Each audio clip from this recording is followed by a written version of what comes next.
ہمارے ایک دوست دمام سے حج کے لیے آئے، احرام جدے سے باندھا، مکے حج پر آ گئے۔ میرا بھائی وہ دمام سے آئے، ان کو احرام میقات سے ہی باندھنا چاہیے تھا، یعنی اگر بائی ایئر آئے تھے تو ایئرپورٹ سے باندھنا چاہیے تھا، اور اگر وہ بائی روڈ آئے تھے تو بس طائف سے ان کو احرام باندھنا چاہیے تھا کہ اس کا میقات جو ہے وہ طائف ہے۔ بہرحال اس نے غلطی کی ہے، اب اس کا حل جو ہے وہ یہی ہے کہ حج تو الحمدللہ اس کا ہو گیا، اب وہ عمرہ بھی کرے اور ایک دم بھی ادا کرے کہ اس نے میقات سے بغیر احرام کے تجاوز کیا تھا۔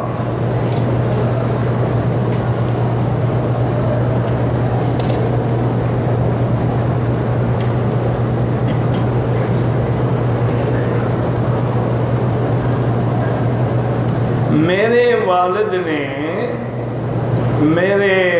والد کے بھائی نے والد کا جنازہ اس مولوی سے پڑھایا جو بدعتی تھا، اور میرے والد اس کے پیچھے نماز نہیں پڑھتے تھے۔ کوئی گناہ تمہارے بھائی کو ہوگا، والد کا تو کوئی قصور نہیں ہے، ان کا جنازہ جس نے پڑھا جیسے پڑھا ہو گیا، لیکن اہل بدعت کو نہیں پڑھانا چاہیے۔ اگر زیادتی کی تھی، زیادتی تیرے بھائی کی ہے، اس میں والد کا کیا قصور ہے؟ اگر آپ اتنا شوق اس قبر پہ کھڑے ہو گئے، ایک تو آپ جنازہ پڑھ لو، بات کر لو، کیا مسئلہ کیا ہے؟ مشکل تو کوئی نہیں۔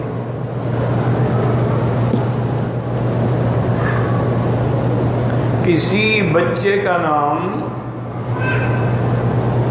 اکرمہ قاف سے تو ہوتا ہی نہیں، اکرمہ دوسرے بریک کاف سے ہوتا ہے اکرمہ، وہ تو رکھ سکتے ہیں، وہ تو حضور کے بڑے بہادر صحابی ہیں، جلیل القدر صحابی ہیں، اور بطن میں ابطال الاسلام ہے، لیکن وہ دو نقطے والا کاف نہیں ہوتا، دوسرا کاف کعبے والا ہوتا ہے، اکرمہ۔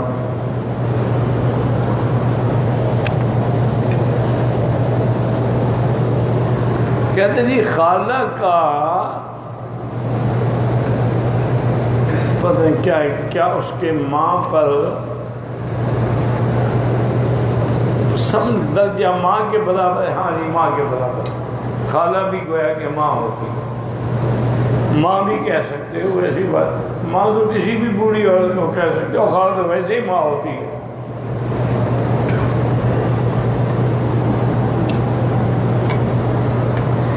مرد اور عورت سر پہ کیسے مسح کریں؟ ایسے سر پہ مسح کریں، پیچھے دے جائیں پھر آگے جائیں۔ احناف کے نزدیک گردن کا بھی مسح، مرد ہے عورت ہے سب کے مسح برابر ہے۔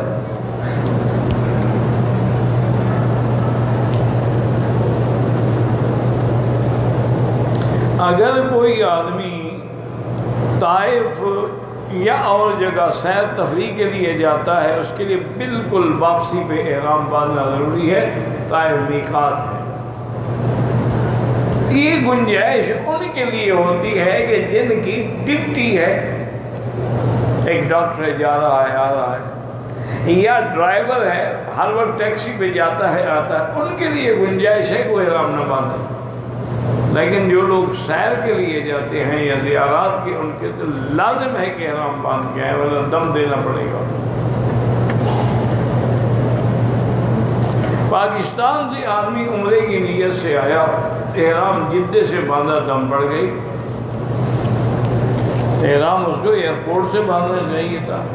ہاں ایک یہ ہوتا ہے کہ کوئی آدمی پاکستان سے مثلاً آتا ہے، اس کی نیت یہ ہے کہ میں جدے میں رہوں گا کچھ دن رشتہ داروں کے پاس، پھر بعد میں عمرہ کروں گا، تو اگر 2-4 دن وہ جدے میں رہ گیا، بعد میں جدے سے احرام باندھ کے عمرہ کیا، پھر دم نہیں پڑے گا۔ اگر وہ مکے کے لیے ہی آ رہا تھا اور احرام جدے سے باندھا تو دم پڑ گیا۔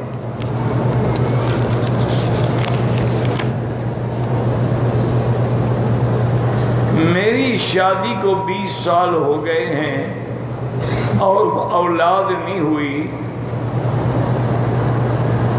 میں کئی مرتبہ دعا کی ہے، بہرحال اللہ جو بھی لا اولاد ہیں ان سب کو صاحب اولاد کرے اور اولاد صالح عطا فرمائے۔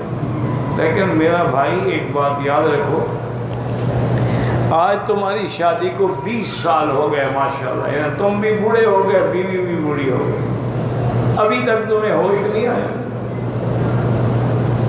اللہ تو قادر ہے کہ 90 سال میں بھی دے دے۔ حضرت زکریا علیہ السلام کو بڑھاپے میں نہیں دیا، انہوں نے خود کہا تھا یا اللہ آپ کا حکم ہے میرے آنکھوں بند کر، قد بلغنی الکبر وامرأتی عاقر، میں بھی بوڑھا ہو گیا اور میری بیوی بھی سانڈ ہے، اولاد پیدا کرنے کے قابل ہی نہیں ہے۔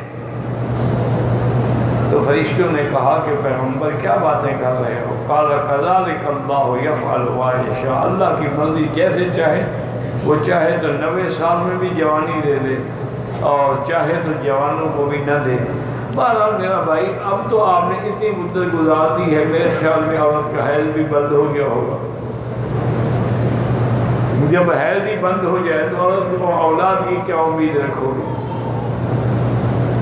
بہرحال مشورہ میرا یہ ہے کہ تم کسی اچھے سے اچھے ہسپتال میں جائیں، آج کل بڑے اچھے اچھے ماشاءاللہ سینٹر کھل گئے ہیں مردوں اور عورتوں کے علاج کے لیے، بڑے اعلیٰ سینٹر کھل گئے۔ پہلے یہ باتیں تھیں لیکن نادر تھیں، یعنی بہت، جیسے آپ کے ملک میں کراچی میں شاید کوئی ڈاکٹر ہو یا اسلام آباد میں ہو یا لاہور میں ہو، چھوٹے چھوٹے شہروں میں نہیں ہوتے تھے۔ اب تو ماشاءاللہ ہر بڑے شہر میں تقریباً ہے، اور انہوں نے اتنی ترقی کر لی ہے کہ وہ تیرا اور تیری بیوی کا تجزیہ کریں گے، ان کے ٹیسٹ کریں گے، اس کے بعد وہ بتلا دیں گے کہ بھی اولاد کی امید ہے یا بالکل نہیں ہے، نقص بیوی میں ہے، نقص خاوند میں ہے، کس میں ہے، جس میں نقص ہوگا اس کا علاج کریں۔ اب تو دنیا بہت ترقی کر گئی، آپ سوچ ہی نہیں سکتے۔ آپ نے وقت بہرحال بہت ضائع کر دیا ہے، اور جا کے دیکھ لیں، اگر علاج ممکن ہو تو علاج بھی کروائیں، پھر اللہ سے دعا بھی مانگیں، اللہ تعالیٰ سے دعا بھی مانگیں تو انشاءاللہ، اور دعا بھی جو قرآن میں ہے، رب لا تذرنی فردا وانت خیر الوارثین، یا رب ہب لی من لدنک ذریۃ طیبہ انک سمیع الدعاء، یا اسی طرح ربنا ہب لنا من ازواجنا وذریاتنا قرۃ اعین وجعلنا للمتقین اماما۔ اگر ہم نے ایک عمرہ کر لیا ہے اور اب ہمارا دوسرا عمرہ کرنے کا ارادہ ہے تو کیا احرام کی چادروں کو دھونا چاہیے؟ کیوں عمرہ کرنے سے چادریں پلید ہو جاتی؟ نہیں، دھونے کی وجہ ہے اس کو عمرہ لگ گیا ہے، اس کو اتارنا ہے۔ اللہ نے عقل چھین لیا ہے یا ویسے مجھے تنگ کرنے کے لیے لکھتے رہتے ہیں؟ بھائی کوئی برا کام کیا ہے تم نے، اگر پہلے عمرے میں بھی چادر پلید ہو گئی ہے دھو ڈالو، بدل ڈالو، نہیں ہے تو 100 عمرہ کرو۔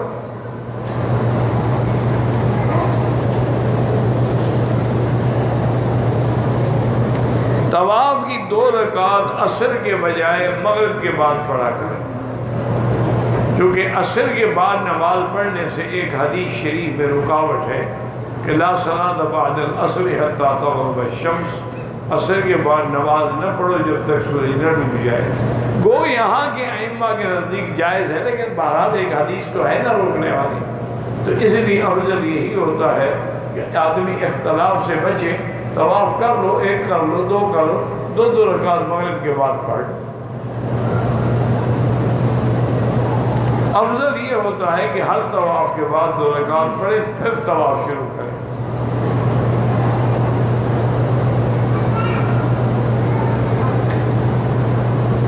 میں نے عمرے کا طواف کیا، بیوی گم ہو گئی، دوسرے دن صفا مروہ نہیں کیا، لیکن صفا مروہ نہیں کیا احرام میں ہو تو پھر تو ٹھیک ہے، جا کے دوڑ لو۔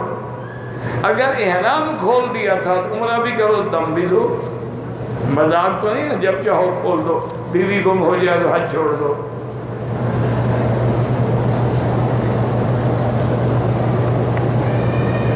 میں عمرہ کر چکا ہوں، مزید عمرہ کرنا ہے۔ زندہ افراد کے لیے ایک عمرہ، غیر محرم کے لیے نہیں کر سکتے۔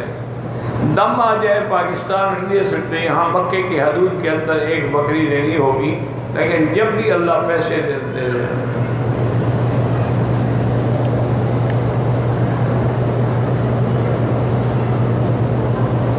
میں جب 7 چکر طواف کے کر چکا، میں چونکہ اس وقت اتفاق سے ملتزم کے قریب تھا تو کعبے کے غلاف کو ہاتھ لگا دیا، کوئی بات نہیں۔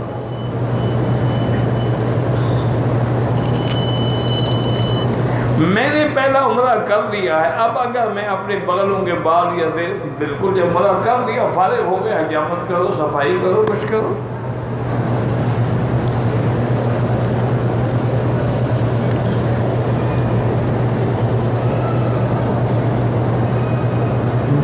کہتے جی فیملی ہے مکہ مکرمہ سیدھا کراچی سے آئی ہے، مکہ پہنچنے کے بعد مسجد عائشہ سے عمرہ ادا کیا ہے، میقات سے۔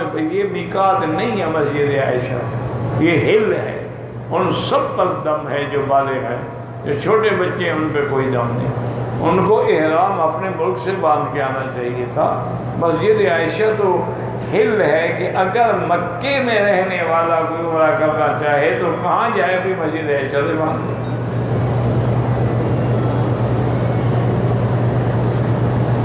مکہ میں مقیم ہو تو تم پر زیادہ جرم ہے کہ پھر بھی تم نے مسئلے نہیں سیکھے۔ میرے والدین 3 مہینے کے وزٹ پہ مکہ آئے ہیں، انہیں نیت نہیں کی سیدھا کراچی سے جا کر مکہ عمرہ کریں گے، وہ صبح پہنچے، رات میں عمرہ کیا، دم پڑ گئی۔ نہیں کی کا کیا مطلب؟ جب میقات ہے اس سے بغیر احرام کی آپ گزر نہیں سکتے۔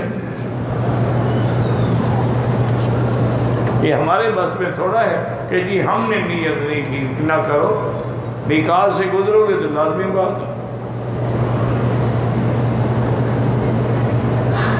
امپلائمنٹ ویزے پہ آئے ہیں، میں نے یہاں بھائی اگر کمپنی نے آپ کو مجبور کیا کہ احرام نہ باندھو پھر تو آپ پہ کوئی گناہ نہیں۔ اگر کمپنی نے مجبور نہیں کیا ہے اور آپ نے عمرہ نہیں کیا، دم دینی پڑے گی۔ بعض کمپنی ایسی ہے نا جو کہتے ہیں ہم احرام میں قبول نہیں کریں گے، اپنے اس کو اسی وردی میں آنا چاہیے۔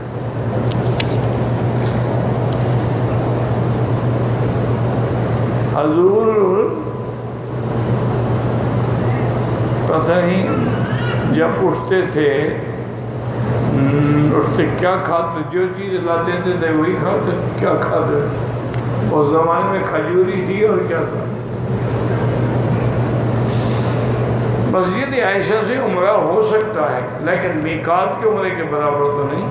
ایک آدمی مدینے سے عمرہ کرے، ایک آدمی طائف سے عمرہ کرے، ایک آدمی جوفہ سے عمرہ کرے، ایک آدمی یلملم سے عمرہ کرے، تو وہ عمرہ تو اصل عمرہ ہے۔ یہ تو مکے والوں کے لیے اللہ نے رحمت رکھی ہے کہ اگر وہ بیچارے عمرہ کرنا چاہے اور یہ تو نہیں کہ پاکستانی جائیں چلو مسجد عائشہ حد حرم کے باہر جا کے احرام باندھ۔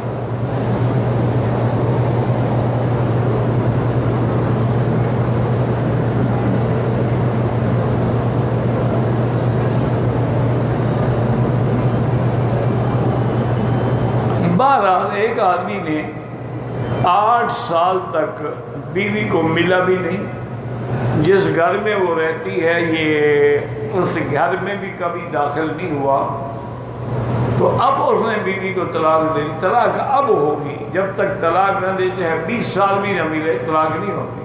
اب طلاق دے دی، اب تو ہو گئی، لیکن ایسے لوگ بڑے ظالم ہوتے ہیں جو عورتوں کو معلقۃ بین السماء والارض، آسمان اور زمین کے درمیان میں لٹکا دیتے ہیں، نہ طلاق دیتے ہیں نہ بات کرتے ہیں۔ وہ کہاں جائے بیچاری؟ بھائی تم نے نہیں رکھنا، اتنی لمبی مدت کی کیا ضرورت ہے؟ دن طلاق دے کے فارغ تھا کہ وہ جا کسی اور جگہ شادی کرے۔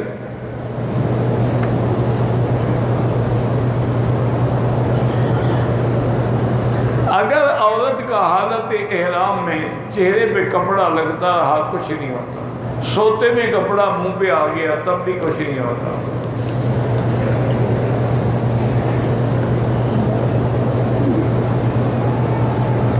اگر میرے ساتھی عمرے پہ آئے ہیں، حرم نہیں آ سکتے، تو طواف کے بعد کون سا افضل عمل ہے؟ طواف کے بعد اب حدود حرم میں بیٹھ کے نفل پڑھتے رہیں، قرآن پڑھتے رہیں، پھر وہ افضل عمل ہے۔ افضل عمل تو اصل میں طواف ہے۔ اگر وہ طواف نہیں کر سکتے اپنے ملک سے تو یہاں تک آ گئے ہیں، اب حرم تک کیوں نہیں آ سکتے؟ مجھے مسئلہ سمجھ نہیں آتا ہے، کوئی منطق الٹی ہے آپ کی؟ اپنے ملک سے یہاں کیسے آ گئے؟ ہوائی جہاز میں بیٹھ گئے، ایئرپورٹ پر گزر گئے اور امیگریشن کی کارروائیاں بھی بھگت ڈالی۔ اللہ کے بندے ان کو ویل چیئر پہ لے آؤ، طواف کراؤ، چاہے دن میں ایک کراؤ۔ یہ اصل میں اپنی جان چھڑوا رہا ہوگا نا، اس کا میں نے مولوی سے پوچھا ہوگا گھر بیٹھ رہو یہی قرآن پڑھو تاکہ اس کو نہ لانا پڑے نا۔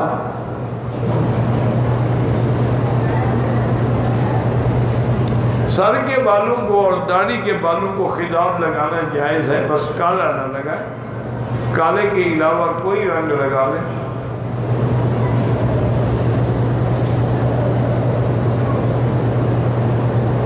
حضرت جمعہ کے دن اذان زوال کے وقت ہوتی ہے، اس وقت سنت نماز پڑھ سکتے ہیں، جماعت کے بعد پڑھیں اگر موقع ہو، لیکن اگر امام منبر پہ بیٹھ گیا ہے پھر تو نہیں پڑھ سکتے، پھر نماز کے بعد پڑھ لیں۔ ورنہ طریقہ یہ ہوتا ہے، اسی لیے 1 گھنٹہ پہلے اذان ہوتی ہے، فاصلہ سمجھیے، کیونکہ قرآن یہ کہتا ہے کہ اذا نودی للصلاۃ من یوم الجمعۃ فاسعوا الی ذکر اللہ وذروا البیع، کہ جب اذان سنو اب تیاری کر کے آؤ مسجد کی طرف، بے شراء سودا چھوڑو، دکانیں بند کرو۔ اب اگر اس سے مراد وہ اذان ہے جب امام منبر پہ بیٹھ جاتا ہے، دکانیں کب بند کریں گے؟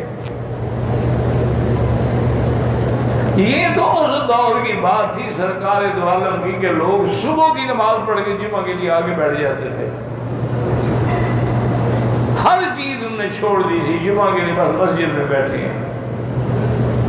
ورنہ آپ یہ کریں، اسی لیے حضرت عثمان نے اعلان کیا تھا بھی دوسری اذان کا ہو، تاکہ اعلان ہو، لوگوں کو پتہ ہو، لوگ تیاری کریں، لوگ اللہ کے فرض نماز جمعہ میں شرکت کر سکیں۔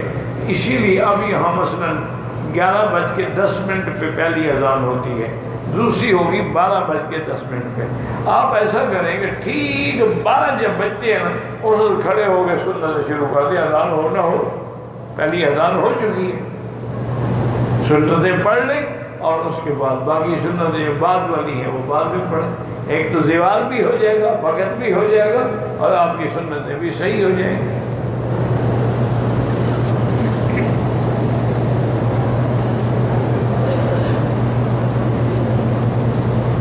ہم نے عمرے کے 3 ارکان کیے، حلق کرنے سے پہلے احرام اتار کے غسل کیا، کوئی حرج نہیں، کوئی دم نہیں۔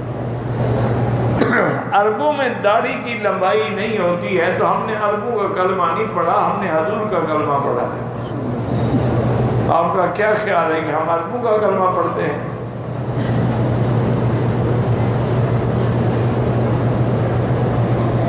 نمازی کے آگے سے بالکل نہیں گزرنا چاہیے، حتیٰ کہ ایک حدیث میں ہے حضور نے فرمایا اگر 40 سال تک کھڑا ہونا پڑے تو کھڑے رہو، لیکن نمازی کے آگے نہ گزرو۔ مجبوری ہو سجدے کی جگہ سے تھوڑا دور ہو کے گزر جائیں۔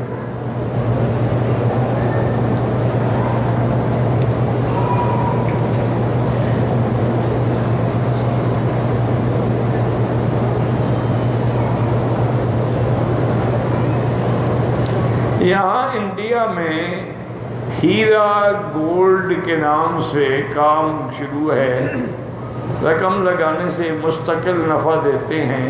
جب کام کی نوعیت کا پتہ نہ ہو میرا بھائی تو کوئی بھی آدمی نہیں بتا سکتا کہ وہ جائز ہے یا نہیں جائز ہے۔ اگر وہ آپ کا نفع فکس کر دیتے ہیں وہ تو حرام ہے۔ نفع شریعت میں تو یہ ہوتا ہے نا کہ آدمی نفع نقصان کا شریک ہو، کبھی بڑھ گیا کبھی کم ہو گیا کبھی گھاٹا پڑ گیا، تو یاد تو یہ ہوتی ہے۔ تو اگر فکس کر دیا جائے وہ تو حرام ہے، لیکن جب تک تفصیل نہ ہو تو کوئی پتہ نہیں۔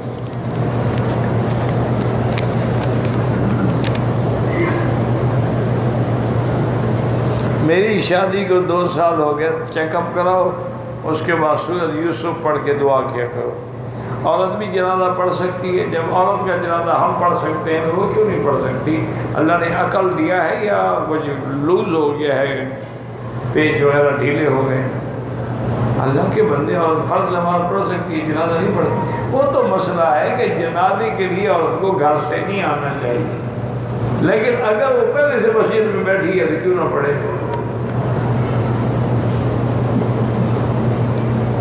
نماز کے قاعدہ میں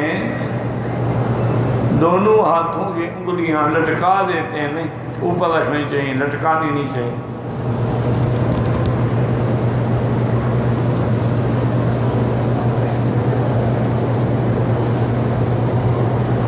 وہ کون سا گناہ ہے جس کا اثر خاندانوں میں بھی جاتا ہے؟ زنا ہے. کیونکہ جب زنا کرو گے تو آگے جائے گا. اگر اس سے بچہ ہو گیا، نطفہ ہو گیا، اولاد ہو گیا، بڑھتا گیا. اور پھر من زنا زنیا، جو کسی کی لڑکی سے زنا کرے گا اس سے اس کی لڑکی سے بھی ہوگا.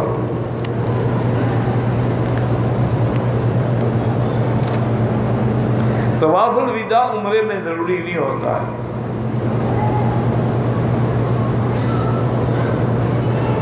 میں نے عمرے کے لیے غسل تو کیا لیکن احرام پہنا، نیت نہیں کی احرام کو. جب نیت نہیں کی تو کوئی بات نہیں. اصل یہ ہے کہ جب آدمی نیت کر لے، لبیک پڑھ لے، پھر احرام نہیں کھول سکتا.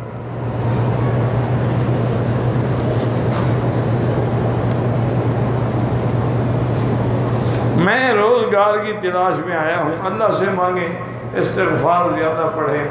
آج کل تو پوری دنیا میں اقتصادی پریشانیاں ہیں. اللہ مسلمانوں کے حال پہ رحم فرمائیں.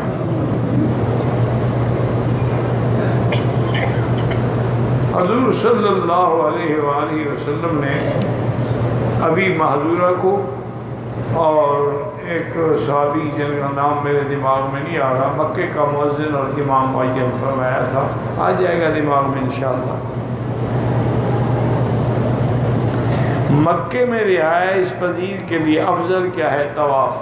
سب کے لیے افضل طواف ہے. کبھی کبھی عمرہ بھی کر لے. میرے والد صاحب روزہ حقوق العباد ادا کر رہے ہیں. والد سے حج عمرہ کرنے کا کہا کہ کبھی بچی کی شادی کر رہے ہیں. یہ سب بہانے ہیں. بچی کی شادی کی وجہ سے حج سے نہیں رکنا چاہیے. اس کی شادی 10 سال نہ ہو تو مر جاؤ تو پھر کون ذمہ دار ہے؟ فوراً حج کریں. حج میں دعا کریں، شادی بھی آسان ہو جائے گی.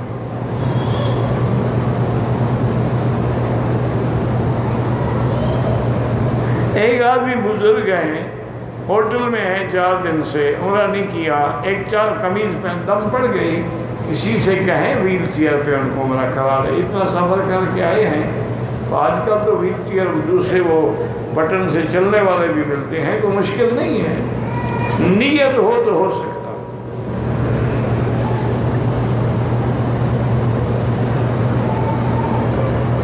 ایک عمرے کے دوران کتنے عمرے کر سکتے ہیں؟ جتنا اللہ توفیق دے. نفلی عبادت ہے. روزانہ عمرہ کرو، 100 عمرہ کرو، نہ کرو. میرا بہنوئی فوت ہو گیا، اللہ سب کی مغفرت فرما. ایک آدمی کا بیمار، اللہ سب بیماروں کو شفا عطا فرما.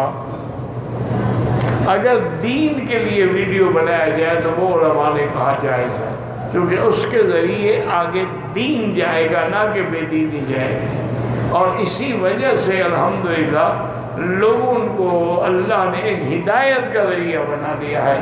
جو شیطانی امور کے لیے تھا آج وہی چیز اسلام کے لیے استعمال ہو رہی ہے.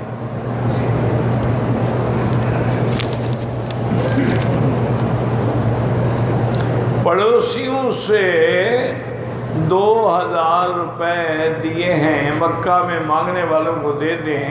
وہ مکے والوں کو دیں، گاؤں کو نہیں. جو انہوں نے کہا ہے اس کے مطابق خیرات کرو.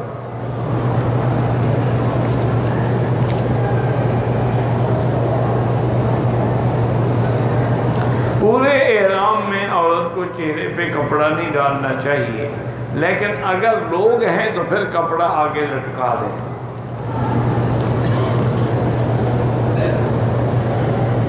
میرے بھائی ہسپتال میں داخل، اللہ شفا عطا فرمائے. اللہم اشفنا واشف مرضانا ومرضی المسلمین۔ بچوں کی تربیت کی جائے کہ نیک ہو جائیں، کسی اچھے مدرسے میں، دینی مدرسے میں جہاں تربیت کا انتظام ہو وہاں داخل کریں، ٹھیک ہو جائیں گے۔ بہت سارے لوگوں کو پتہ نہیں ہوتا کہ آپ کا درس کہاں ہے۔ اگر آپ بورڈ وغیرہ لگوا دیں تو اچھا رہے، بورڈ کی کوئی ضرورت نہیں، جس کے مقدم ہے وہ پہنچ ہی جاتا ہے انشاءاللہ۔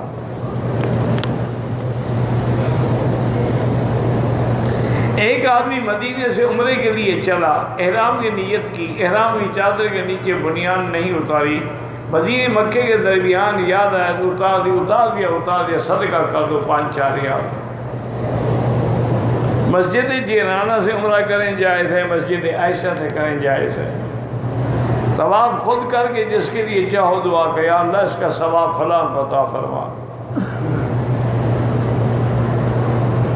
اللہ کا یا ہمارا نبی، اللہ نے بنایا، نبی ہمارے لیے ہیں، اللہ کے لیے تو نبی نہیں ہوتے۔ اللہ نے تو نبی بنایا ہے، نبی بھیجا ہے، نبی تو ہمارے ہیں۔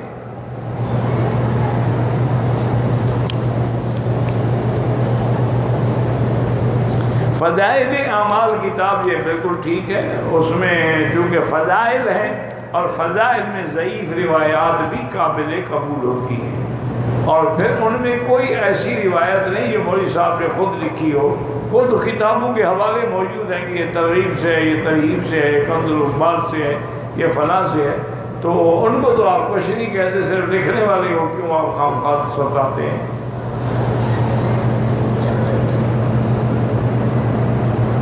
اب ہمارے لوگ مدرسے کے قرآن خوانی کراتے ہیں، یہ قرآن خوانی بدعت ہے۔ شوق ہے تو خود بیٹھ کے گھر والے پڑھا کرو، 4 5 10 15 20 جتنے گھر والے ہو کٹھے بیٹھو، قرآن پڑھو، دعا مانگو۔ یہ جو کرائے پہ سب کام کرواتے ہو نا، جیسے انگریزوں کا مر جائے نا تو وہی تو کرائے والوں کو دے دیتے ہیں، تم بھی ہر کام کرائے کے کرواتے ہو۔ عمرے کا طواف کیا، حلق کرا لیا، صفا مروہ بعد میں کیا، دم پڑ گئی، صفا مروہ کے بعد حلق کرانا تھا نہ کہ پہلے۔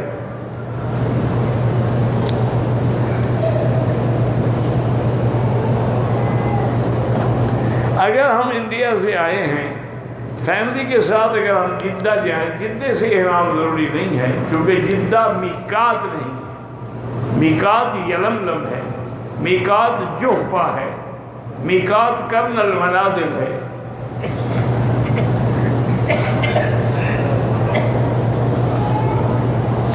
عمرے کے اندر پہلے 3 چکر جو ہے اس میں رمل کر کے یعنی اکڑ کے چلنا چاہیے، اور کندھا جو ہے وہ 7 چکروں میں کھلا رکھے۔ ہر طواف کے بعد 2 رکعت، یہ نفل نہیں ہے، یہ واجب الطواف ہے کہ حضور پاک نے زندگی میں کبھی نہیں چھوڑا، کبھی ایسا نہیں کہ طواف فرمایا ہو اور 2 رکعت نہ پڑھی۔ باقی ائمہ ثلاثہ کے نزدیک بھی سنت ہے، یہ نفل تو تم نے گھڑ رکھا ہے۔ رکن یمانی پہ موقع ملے تو دائیں ہاتھ سے استلام کرنا سنت ہے، حضور پاک نے خود استلام فرمایا اور پڑھا بسم اللہ اللہ اکبر وللہ الحمد، اللہم انی اسألک العفو والعافیہ ربنا آتنا فی الدنیا حسنۃ۔ اور ایک حدیث میں ہے کہ یہاں اللہ کے ہزاروں فرشتے کھڑے ہوتے ہیں، جب بندہ دعا مانگتا ہے تو وہ کہتے ہیں یا اللہ اس کی دعا منظور فرما۔ یہ تو بڑی مقام مستجاب ہے۔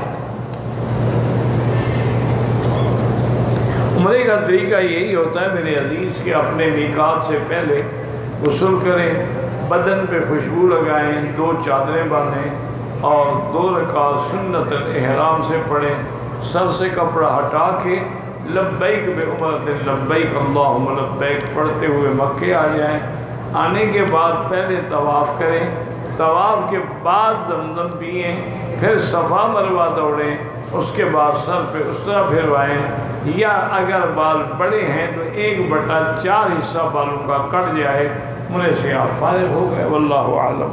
ربنا تقبل منا انک انت السمیع العلیم تب علينا إنك أنت التواب الرحيم يا حي يا قيوم يا ذا الجلال والإكرام يا ذا الجلال والإكرام يا ذا الجلال والإكرام اللهم إنا نسألك بأسمائك الحسنى وصفاتك العلى اللهم لا تجعلنا من القانتين ولا تردنا عن بابك خائبين اللهم انزل علينا الغيث اللهم انزل علينا الغيث ولا تجعلنا من القانتين اللهم اسقنا اللهم اسقنا اللهم اسق عبادك وبلادك وبهائمك وانشر رحمتك اللهم يا مسبب الاسباب يا مفتح الابواب يا دليل المتحيرين يا مفرح المحزونين يا غياث المستغيثين اغثنا اغثنا اغثنا عليك توكلنا واليك انبنا اللهم سقيا رحمة لا سقيا عذاب